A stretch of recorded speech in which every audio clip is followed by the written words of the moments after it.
अस्सलाम वालेकुम नाज़रीन, आप देख रहे हैं PC world news. Faisalabad Sahianwala industrial estate में ट्रॉलर की टक्कर से रिक्शा ड्राइवर और 3 साला बच्चा जाँ बहक। हमारे नुमाइंदा खुसूसी पाकिस्तान गुलाम दस्तगीर की तफसीलात के मुताबिक जाँ बहक होने वाले बच्चे की हुज़ैफ़ा, रिक्शा ड्राइवर की बिलाल के नाम से शनाख्त।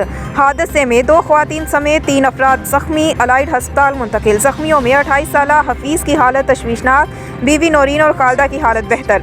हादसे का मुर्तकिब ट्रॉलर ड्राइवर गाड़ी छोड़कर फरार हो गया।